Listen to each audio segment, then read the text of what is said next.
Hello, scholars, and welcome back to weeks 10 and 11 of Applying Philosophy to Modern Global Issues. Thanks for your hard work and creative contributions over the last 3 weeks to our discussion of the differing approaches to achieving social justice in India. I thoroughly enjoyed reading Behind the Beautiful Forevers with you, and I'm looking forward to seeing your reports tonight and your reflections on the social reading experience. For the final 5 weeks of the course, we will be turning to project-based assignments. For this 2-week module, you'll be working with a classmate or a member of the other section to compare and contrast the ways that criminal justice is implemented in the poorer neighborhoods of your communities. Since the 1970s, America has been fighting a war on drugs, with aggressive legal and policing strategies implemented during the 1980s and 90s. During the Reagan and Clinton presidencies, Congress passed stern 3 strikes and you're out laws, which made the possession or distribution of drugs into felonies. Get convicted of 3 felonies and you're going to prison for a long, long time. Although drugs still proliferate in our society today, levels of violent crime in America did decline during the 1990s and 2000s. But this decline has been accompanied by a vast rise in the number of people, particularly African American men, who are incarcerated in our prisons. The raw numbers are startling. Just look at the graph below. The number of people in prison has risen from about 500,000 in 1980 to over 2.2 million today, a 400% increase. The incarceration rate in America has grown to over 700 per 100,000 people, and that leads the nations of the developed world by a huge margin. Of the 2.2 million people in our prisons today, nearly half are African American.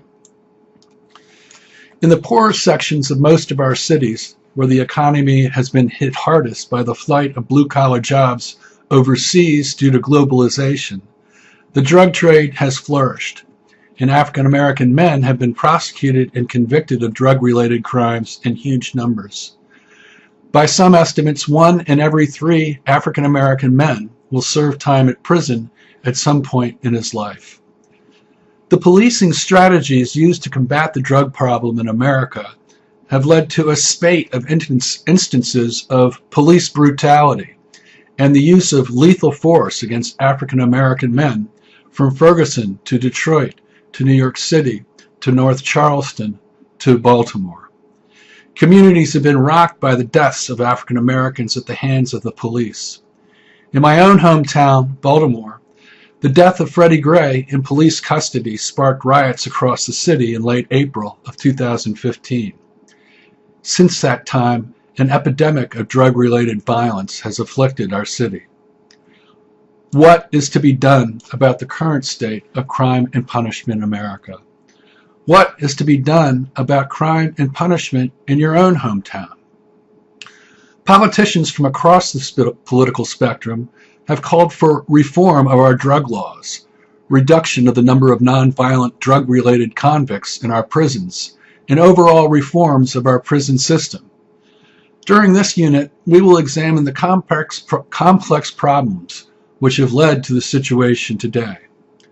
We'll consider the consequences of the war on drugs in each of our local communities, and we'll make recommendations about ways to reform our approach to the drug problem and the prison system itself. How can philosophy help us achieve these goals?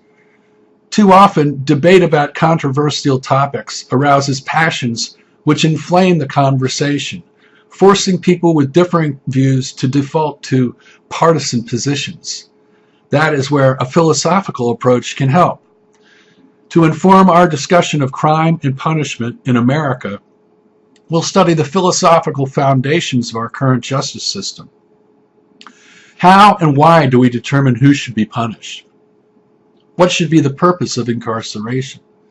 How do we assimilate criminals who have served their time back into the general population? So, you will do your own research into the relationship of law enforcement with minority communities in your own hometown. and then present your findings to the class. You'll compare your findings with a partner, a classmate from a different city and a different section perhaps, and draw your own conclusions.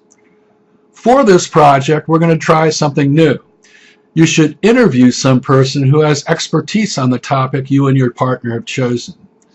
This person could be a member of your school community, a friend of your family who is a lawyer or a social worker, or someone you contact and arrange to meet, either in person or online via Zoom. To get started, please watch the following TED Talks by Alice Goffman and Michelle Alexander. Alice Goffman is a professor of sociology at the University of Wisconsin. She wrote On the Run in 2014.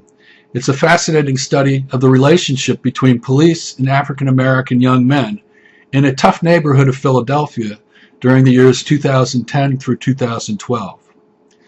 Michelle Alexander is a civil rights lawyer and a recent professor at Stanford University who is the author of The New Jim Crow, an excoriating expose of the mass incarceration of African Americans during the drug war. Finally, please move on to our warm-up exercise on the following page. This is a graded discussion of the podcast series Out of the Blocks, which explores the rich diversity of experiences possible in the contemporary city, in this case, the city of Baltimore. This assignment should remind us of our overall goal to create healthy neighborhoods where people respect each other and connect authentically. That's it, and I'll see you all online. That is all.